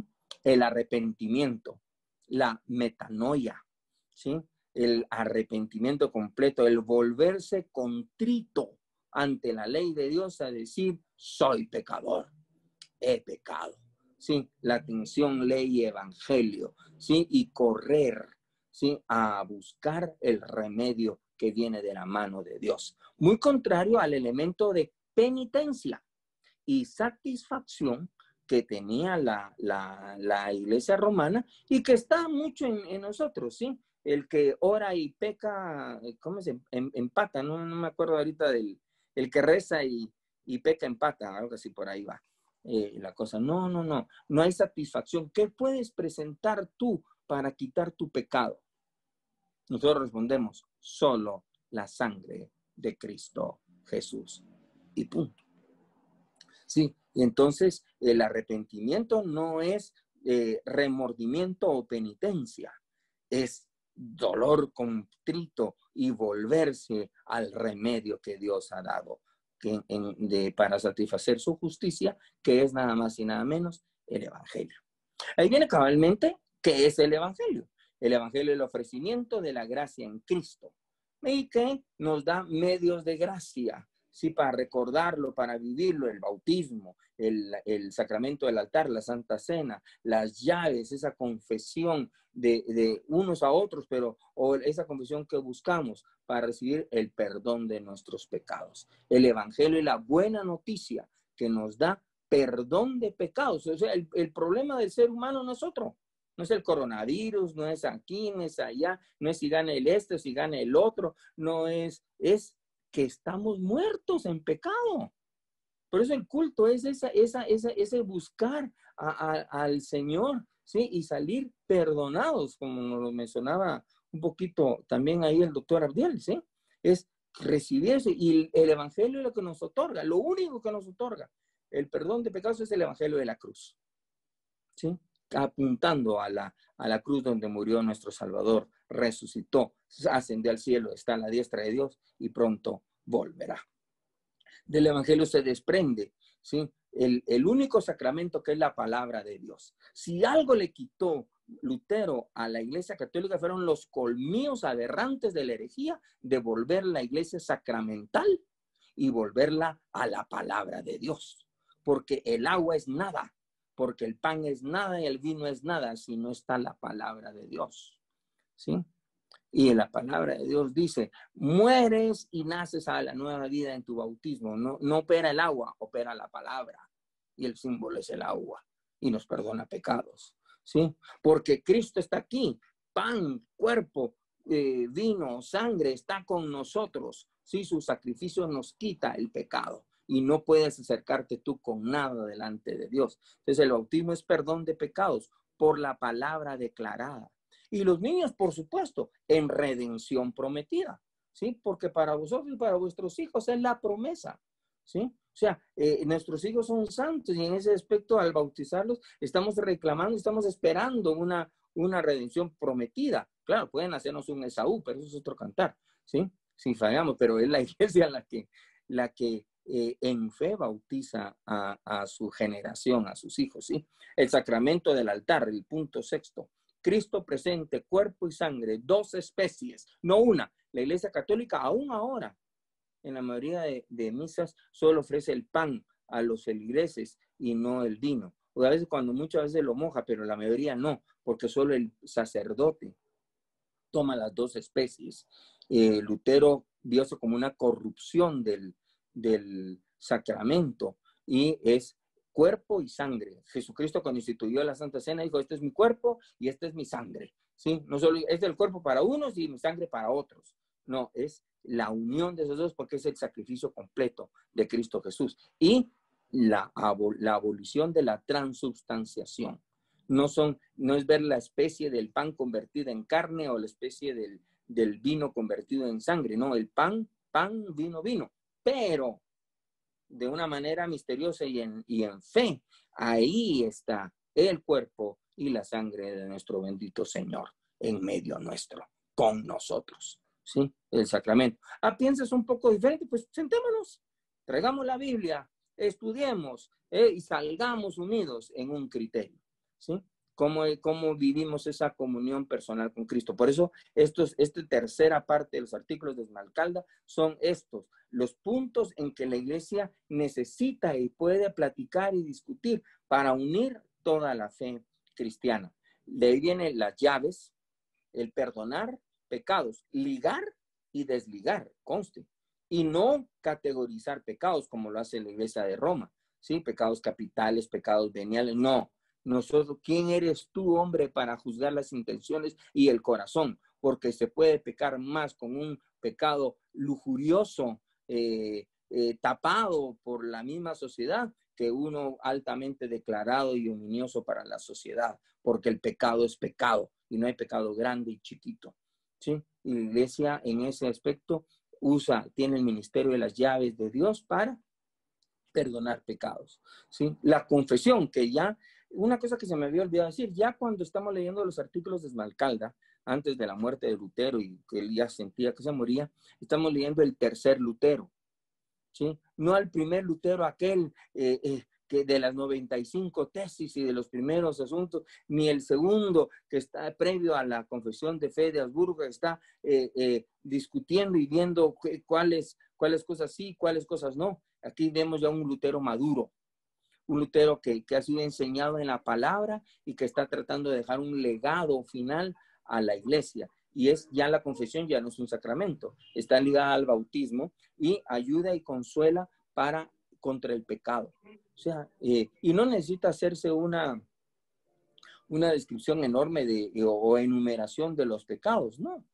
Porque incluso dice, líbrame, oh Dios, de los pecados que me son ocultos, ¿sí? Y recibir en comunión el perdón y la absolución, ¿sí? Está el artículo de la excomunión. Roma excomulgaba como herejes a todos aquellos que pensaban distinto a ella, era la excomunión mayor. Esa, en el artículo de Esmalcalda dice, esa la deploramos y la desechamos, pero sí hay una excomunión menor, es aquel pecador empedernido, ¿sí? Que ante el llamado de Cristo y de la iglesia de regresar al redil, de dejar el mal camino, insiste en vivir una vida de pecado, pues se le excomulga, o sea, no es llamado a la comunión, no sea que coma para juicio y para muerte. Y hace una observación interesante, no debe confundirse con penas civiles. Miren, y esto tiene que ver un poquito con la pedofilia y otras cositas ahí. Lo que es una falta civil es falta civil. No porque sea juzgada dentro de la iglesia, ya lo juzgamos y esto ya no pasó nada. No, si es una falla civil, y si es culpable, ¿a dónde tiene que ir esa persona? A la cárcel. Si hay violencia doméstica, si hay abuso de esto, del otro, tiene que ir a la cárcel. ¿Sí? No es que aquí se le puso en disciplina y que no, nada de eso. Se va a la cárcel. Porque es fallar a la fe, confundir las penas civiles con las declaraciones administrativas y de excomunión que realiza la iglesia. Mire qué claridad, y estamos hablando 500 años atrás.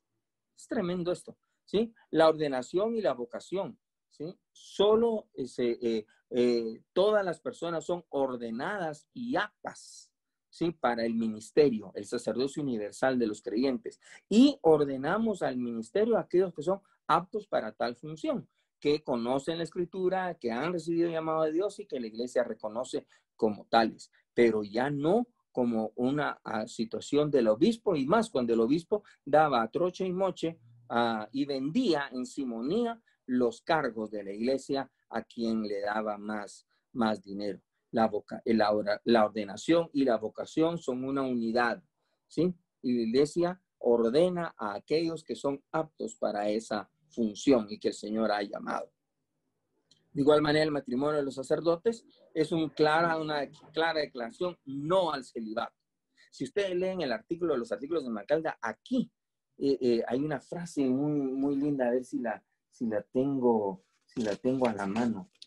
Dice, lo mismo que, vamos a ver.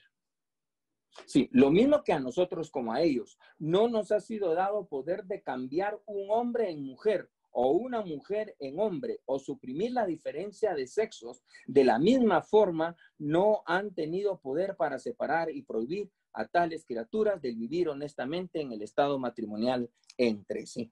Este artículo de Macalde es un claro derrumbamiento a toda la ideología de género también, ¿sí? Y quieren discutir, venga, aquí está la escritura, aquí está la palabra de Dios, esto es lo que nosotros creemos.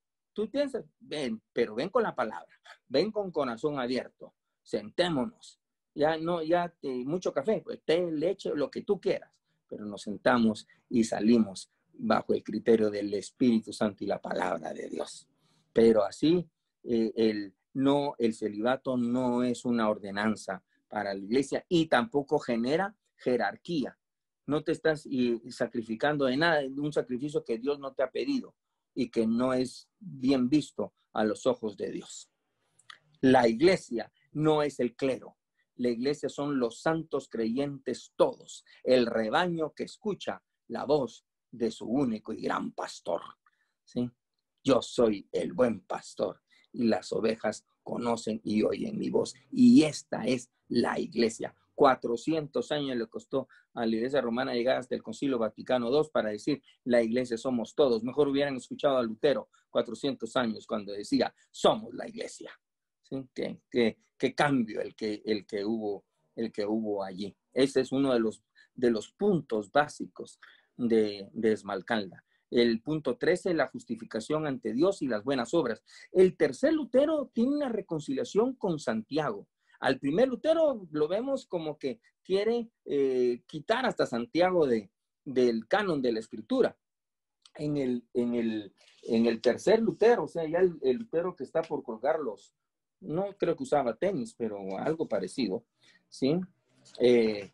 Dice de esta manera, agreguemos que si la fe no tiene como consecuencia buenas obras, es falsa y en ningún caso verdadera. Es una gran reconciliación con la Carta de Santiago y la integración. El primer paso es la justificación por la fe, en donde el muerto recupera la vida, ¿sí? y una vez ha venido a la vida recibe un nuevo corazón, un nuevo nacimiento, una regeneración y santificación. Es santo, nuestras obras son santas delante de Dios, no por nosotros, sino por aquel que murió y que ha decretado santas nuestras buenas obras delante de Dios. Y esas son las obras como fruto de la fe. Entonces, cabalmente se da la reconciliación completa. Muéstrame tu fe sin las obras, yo te mostraré por mis obras la fe. Una fe que da primero, ¿sí? Y unas buenas obras resultado de esa fe. Y son buenas no porque las hagamos nosotros, sino porque Dios las recibe buenas, porque están salpicadas de la sangre del Cordero de Dios, que limpió y satisfizo la justicia de Dios y ha preparado buenas obras para que andemos en ellas. Efesios 2:10. ¿Sí? Por último, los últimos dos, los votos monásticos, que son totalmente suprimidos, no sirven para nada, así que no te hagas ni monje ni monja, y solo ha servido, y Lutero lo dice, y que solo ha servido para las más horrendas pasiones, ¿sí? Mejor, ve y vive la vida santa que el Señor te ha regalado, y las ordenanzas humanas. Aquí no hay tiempo, pero Lutero sanciona en este artículo la tradición con T minúscula, no la tradición con T mayúscula. La tradición con T mayúscula es la que traemos de los credos, los padres de la iglesia, las confesiones, todo lo que es bagaje, todo lo que es recibido como doctrina, como ortodoxia. La tradición con T minúscula es ordenanza humana. Esa es cosa no cristiana y condenable. Y cualquiera que desee poner una ordenanza humana por encima de la conciencia ofende a Dios, captura las almas de aquellos por los cuales Cristo murió y es más hijo del diablo que cualquier otro, ¿sí? Por tanto, no se pueden imponer en la iglesia ninguna ordenanza humana. ¡Wow!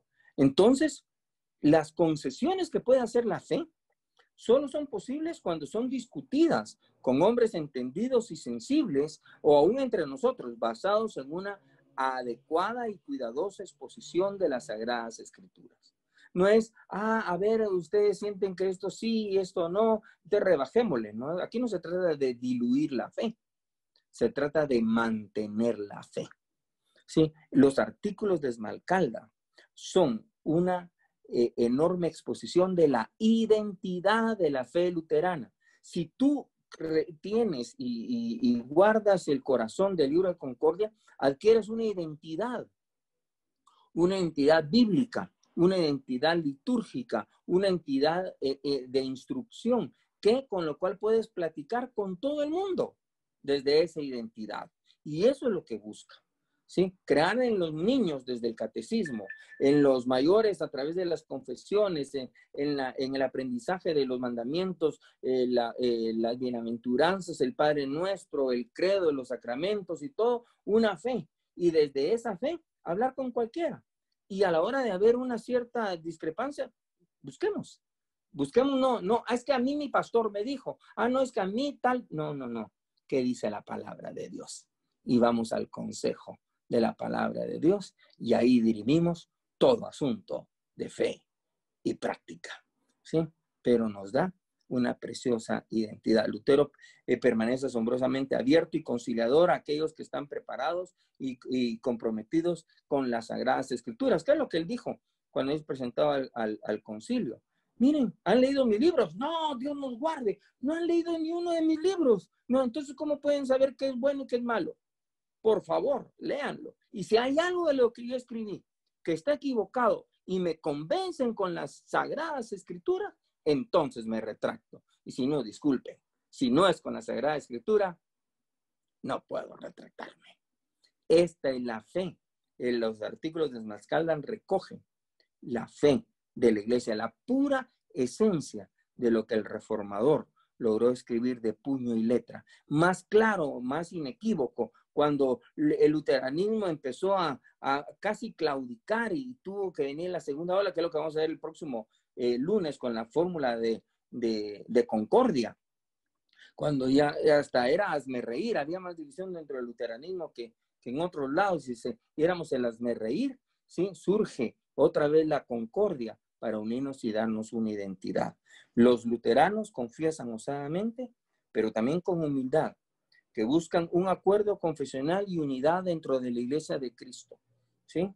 No es producto de reacción meramente, sino es proactiva porque está buscando las futuras generaciones. Hay algo que yo quiero decirles. Hay muchos movimientos enormes que están de la iglesia que están pasando en estos días. Enormes, grandes, que tienen 20, 30, 40, 50 años, no sé, 75 años. Miren, a la luz y bajo el manejo de un líder muy hábil o muy docto, muy elocuente, pero a veces la visión es solo de momento. Nuestra visión es de 500 años, nuestra visión es de 1000 años, nuestra visión es de 2000 años, nuestra visión es hasta la venida de Cristo Jesús. Y por eso escribimos lo que creemos, ¿sí? Y lo confesamos y lo trasladamos de generación en generación, porque no es por el hombre, no es por la persona, es por la palabra de Dios, que vive y permanece para siempre. Dios les bendiga. Amén, amén. Gracias, Pastor René, por esta exposición. Por ahí había una pregunta de la hermana Brenda. Bueno, una pregunta sobre cómo podía obtener ella la cuestión de los catecismos. Por ahí ya él mandó a un grupo, vamos a estar haciendo un grupo para enviar lo que tiene que ver, a lo mejor por un archivo PDF, lo que tiene que ver con los catecismos del doctor Martín Lutero. Sí. Una de las cosas que me quedó muy claro y en una de las condiciones que se estableció para la reunión en este concilio fue que la base y el criterio debía ser la Biblia, porque realmente Lutero sabía que no había cómo objetar las verdades de la Biblia dentro del Papa Juan III, que trataba de aniquilar por completo lo que tenía que ver con el luteranismo. El luteranismo estaba ganando mucho terreno y la doctrina luterana tenía la base en las confesiones de Habsburgo. Entonces era importante poder notar también nosotros que la base del criterio para poder nosotros argumentar la doctrina luterana es saber que la confesión de Habsburgo tiene un fundamento en la Sagrada Escritura. Esta confesión no está por encima, decíamos en una de las ediciones anteriores, no está por encima de la Escritura, sino que aquí está redactada la verdadera doctrina que nosotros necesitamos como cristianos. Entonces, gracias, Pastor René. No sé si alguien tenga alguna cuestión, alguna pregunta que quiera hacer. Estos minutos. Sí, ¿alguien tiene alguna pregunta, hermanos?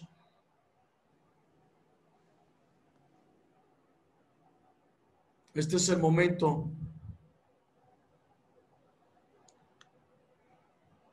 Aprovechate, Matías, que no es de todos los días, decía.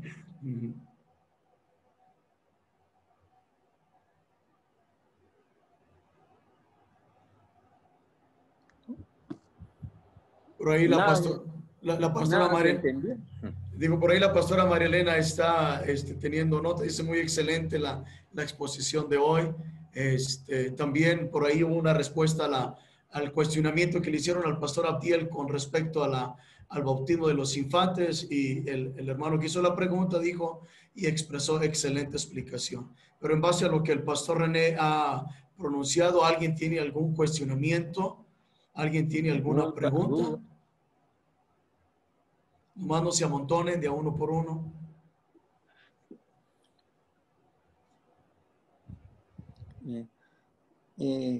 Hermanos, déjenme expresarles algo, y es, y por ahí vi todo muy claro y está bien, de veras, y la situación de preguntas no es para debatir nada, sino para aclarar algún punto. Lo fundamental aquí es que leamos. O sea, estas sesiones van a ser más aprovechadas si podemos incluso de antemano leer lo que vamos a platicar, porque hablar de los artículos de Esmalcalda y no haberlo leído nunca, en verdad, nos mete en un problema. El próximo lunes El centro es la fórmula de concordia, ¿sí? Y entonces trata de leerla. Es un documento un poquito más, más voluminoso que los artículos de Esmalcalda. Estos son chiquitos, la fórmula es más grande, pero es increíble. Si puedes adelantar algo, por lo menos el fondo y lo que se buscaba con la fórmula de concordia.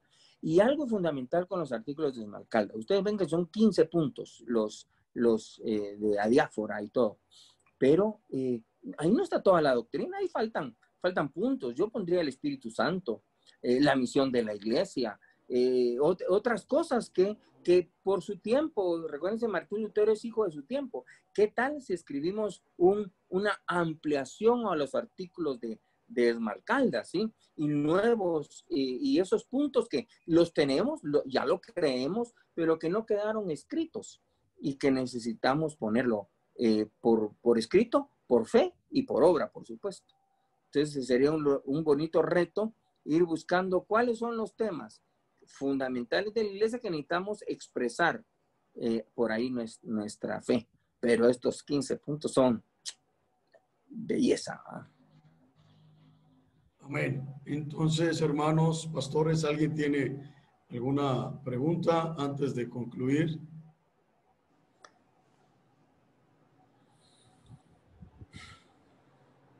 Por ahí el pastor Aureliano, Dios bendiga a los que han expuesto. Muchas gracias por su disertación. Bendiciones, pastor Aureliano y su esposa. ¿Alguien tiene preguntas? Porque al final va a haber un examen.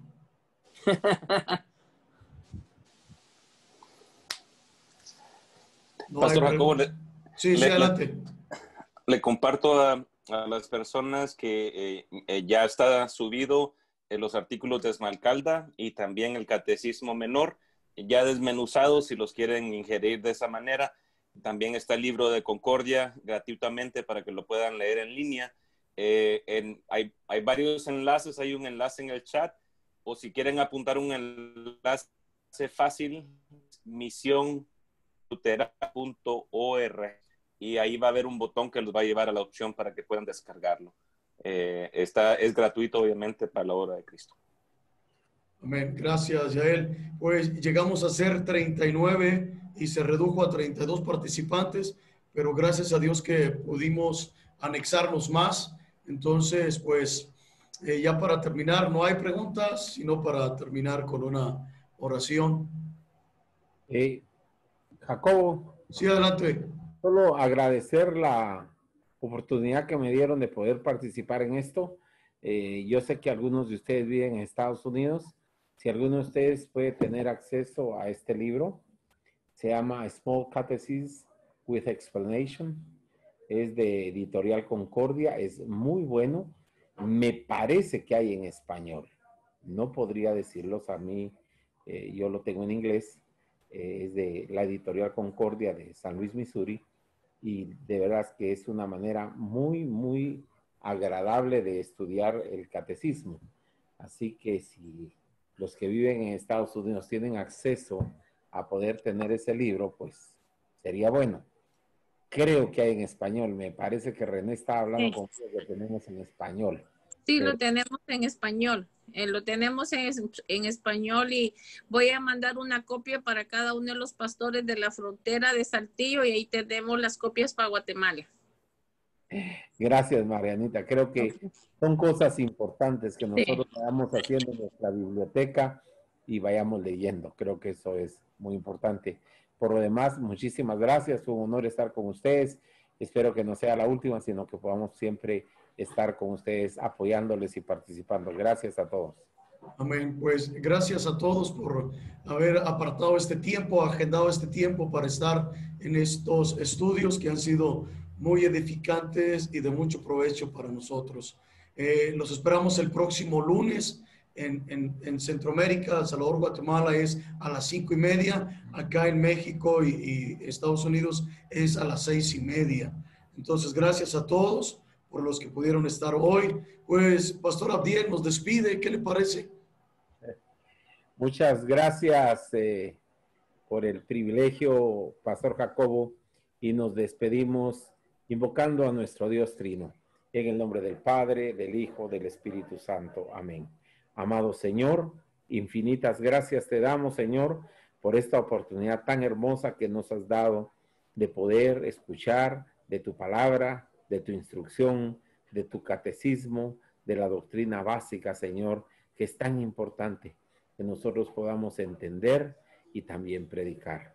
Yo te pido que bendigas a cada uno de mis amados consiervos que están en línea, que estuvieran escuchando, a las siervas, a los siervos, a todos aquellos que están involucrados en tu ministerio y predican tu palabra. Dales sabiduría, dales entendimiento, dales amor y pasión por las personas que no te conocen y que puedan escuchar un día el precioso evangelio para perdón de pecados. Gracias por la vida de los hermanos de Jacobo, de Mariana, de Yael y de René que organizaron esta actividad. Gracias, dales sabiduría, dales todavía más fuerza, Señor, para que puedan seguir adelante en este ministerio tan hermoso. Ahora, Señor, despídenos en tu paz y tu bendición, que tu gracia, tu misericordia y tu amor sea con todos nosotros ahora y siempre. Amén.